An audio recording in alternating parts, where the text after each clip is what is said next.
10वीं कक्षा के सभी विद्यार्थियों का बहुत बहुत स्वागत है। जैसा कि अभी आप जानते हैं कि अब आपके पास आज रात भर का समय है, जिसके बाद आप लोगों का पेपर रहेगा विषय हिंदी का। देखिए, हिंदी विषय में यदि आपको अच्छे नंबर लेना है बच्चों, तो इस क्लास को लास्ट तक देखिएगा, क्योंकि यहाँ पर आपको जो पेपर बताया जाएगा ये पेपर है जो आपके लिए मोस्ट इम्पोर्टेंट होने वाला है, जिसका पूरा सॉल्यूशन हम करने वाले हैं यहाँ पर। आइए बच्चों, तो बिना देर के हम स्टार्ट करते हैं पहले क्वेश्चन से। उससे पहले एक बार इस क्लास को आप अपने दोस्त को भी आप शेयर कर सकते हैं। साथ में आप चाहते हैं कि आने वाली क्लास का वीडियो आपको मिले, तो आप चैनल को सब्सक्राइब करके घंटे की बटन को ऑल पर कर लीजिएगा। चलिए बच्चों, तो बिना देर के हम स्टार्ट करते हैं पहले क्वेश्चन से। यहाँ पर स्टार्ट होती है अब आपकी, और रुकेंगे नहीं और झुकेंगे नहीं। पूरा क्वेश्चन पेपर हल करके रुकेंगे। और आप सभी को सबसे पहले तो ऑल स्टूडेंट को ऑल द बेस्ट।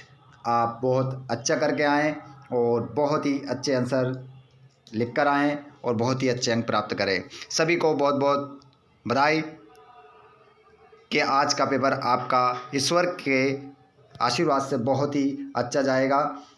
आप लोग आ जाइए, सभी विद्यार्थी अच्छे से पूरा आपको हल करना है। आधुनिक काल का प्रारंभ माना जाता है। देखिए, प्रारंभ हो आरंभ हो, आधुनिक काल का आरंभ कब से माना जाता है? तो प्यारे बच्चों, यहाँ पर आपका करेक्ट आंसर हो जाएगा, आधुनिक काल पूछा है 1900 से 1050 से 1375 से 1800 से। तो यहाँ पर आधुनिक काल का आरंभ जो माना जाता है वो माना जाता है 1900 से। लगा लीजिए आंसर। ऐसा क्वेश्चन आता है तो आप 1900 आंसर लगाएंगे। अगला क्वेश्चन, गोपियों के अनुसार कड़वी ककड़ी की तरह क्या है? तो गोपियों के अनुसार कड़वी ककड़ी की तरह कृष्ण प्रेम, योग संदेश, संसार, ब्रजधाम। क्या है कड़वी ककड़ी की तरह? तो गोपियों ने कड़वी ककड़ी की तरह क्या बताया है? योग का संदेश उन्होंने बताया है। अगले प्रश्न को आप देखेंगे, अगले प्रश्न को आप छापेंगे, रसात्मकम वाक्यम काव्यम परिभाषा है। तो रसात्मकम वाक्यम काव्यम परिभाषा है, तो ये आचार्य विश्वनाथ की हो जाएगी, मम्मट की, या पंडित जगन्नाथ, या भरत मुनि। तो ये परिभाषा है आपके आचार्य विश्वनाथ की। आचार्य विश्वनाथ आप आंसर लगाएंगे।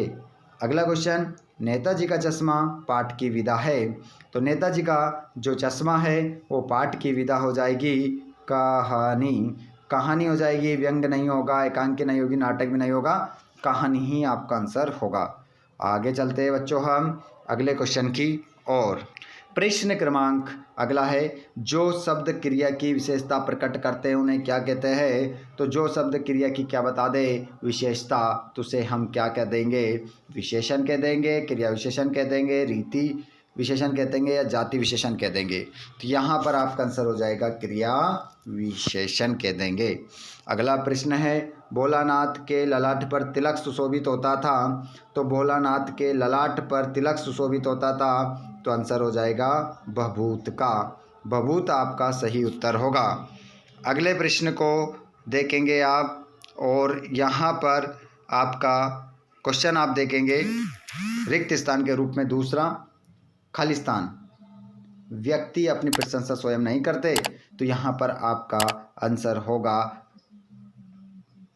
जो निडर व्यक्ति अपनी प्रशंसा स्वयं नहीं करते।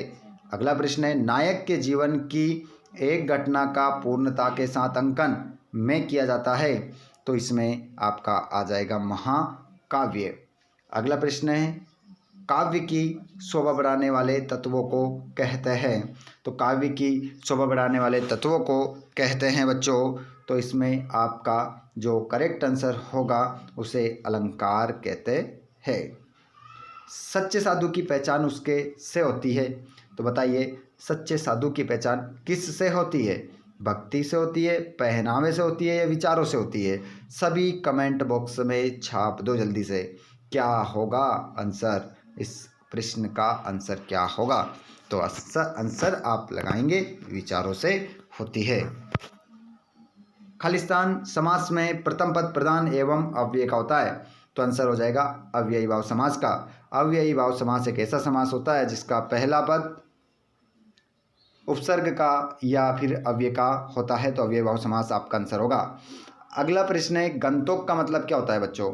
तो यहाँ पर गंतोक का मतलब हो जाएगा पहाड़, पहाड़ हो जाएगा। अगला मतलब क्वेश्चन नंबर 3, प्रश्न क्रमांक 3 है आंसू लहर झरना, झरना आंसू लहर, ये रचना किसकी है। तो आंसर हो जाएगा जयशंकर प्रसाद। बार बार मोहि लागी बुलावा, में अलंकार है पुनरुक्ति प्रकाश। गद्य की प्रमुख विधा कहानी होती है। आप का बंटी, तो मन्नू भंडारी। वाच्य के प्रकार होते हैं 3।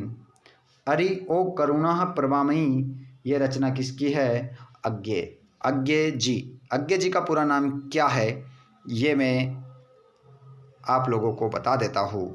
सच्चिदानंद हीरानंद वात्स्यायन अज्ञे। अगले प्रश्न को हम देखेंगे 4। आधुनिक कबीर किसे कहा जाता है। तो आधुनिक कबीर जो कहते हैं वो नागा अर्जुन को कहते हैं। किसे कहते हैं बच्चों, नागा अर्जुन। नागार्जुन आपका सही आंसर होगा। रस के अंगों के नाम लिखिए। रस के जो अंग होते हैं बच्चों वो कौन कौन से होते हैं ये आपको बताना है। तो यहाँ पर आपका आंसर हो जाएगा विभाव, अनुभाव, विभाव, अनुभाव, स्थायी भाव, संचारी भाव। ठीक है, 4 अंगों के नाम बोले हैं, आप लिख लीजिएगा। काशी किसकी पाठशाला है। काशी किसकी पाठशाला है। तो यह आपका आंसर हो जाएगा काशी संस्कृति की पाठशाला है। काशी संस्कृति की पाठशाला है। 2 स्वरों के आपस में मिलने पर कौन सी संधि होती है। तो यहाँ पर आपका आंसर हो जाएगा 2 स्वरों के आपस में मिलने पर संधि का जो नाम हो जाएगा उसका नाम होगा बच्चों स्वर संधि। स्वर संधि आपका उत्तर हो जाएगा।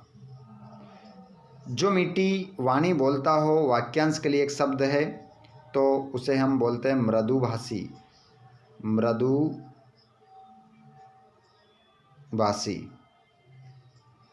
श्वेत पताका किसका प्रतीक है।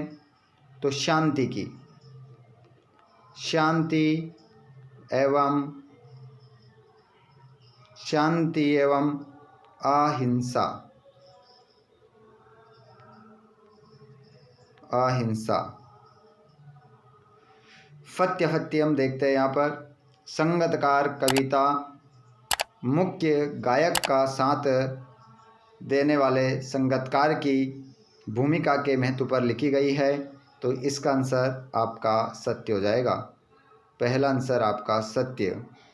दोहा और चौपाई मात्रिक छंद है, सत्य। संस्कृति पाठ व्यंग्य विधा में लिखा गया है, असत्य। लोक धन उक्ति से मिलकर लोकोक्ति शब्द बना है, सत्य। माता कंचल पाठ की रचनाकार मधु कांकरिया है, असत्य। हिरोशिमा कविता अज्ञे ने हवाई जहाज में बैठकर लिखी, ये भी आपका आंसर असत्य हो जाएगा। बाकी पूरा क्वेश्चन पेपर आप देख सकते हैं यहाँ पर।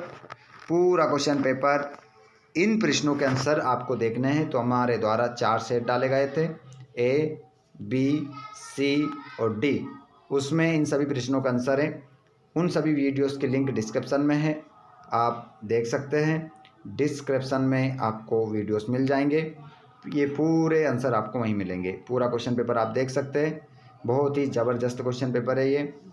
यहाँ पर आपको संधि विच्छेद करना है उद्गम का, तो हो जाएगा उत्धनगम, उत्धनगम। और निर्गुण का संधि विच्छेद हो जाएगा निधन गुण, निधन गुण। अब आप लोगों से 2 क्वेश्चन पूछ रहा हूँ, उद्गम में कौन सी संधि है और निर्गुण में कौन सी संधि है, बताइएगा जल्दी से कमेंट बॉक्स में बताइए क्या होगा। ये प्यारे बच्चों आप देख सकते हैं यहाँ पर पूरा क्वेश्चन पेपर 23 तक।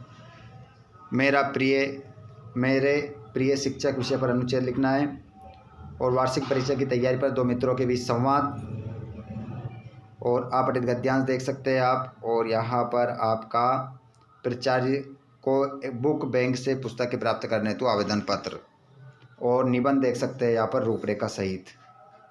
ये सभी वीडियोस मैंने आपको बुक बैंक से पुस्तकें मंगवाने हेतु और निबंध ये मैंने डिस्क्रिप्शन में डाल रखे हैं, आप वहाँ जाकर देख सकते हैं। ठीक है, शेयर कर दो, जितने भी दोस्त देख चुके हैं इस क्लास को शेयर कर दो और चैनल को ज़रूर सब्सक्राइब करके रखिएगा ताकि आने वाले वीडियो का नोटिफिकेशन आपको हमेशा मिलता रहे। आपका पेपर का सॉल्यूशन भी इसी चैनल पर आपको करवाया जाएगा और साथ में हर एक सब्जेक्ट के जो पेपर होने वाले हैं, ठीक है, सबका सॉल्यूशन के साथ वीडियोस आपको मिलेंगे। सभी को शेयर करें, चैनल को सब्सक्राइब जरूर करके रखिएगा। धन्यवाद, थैंक्स फॉर वॉचिंग।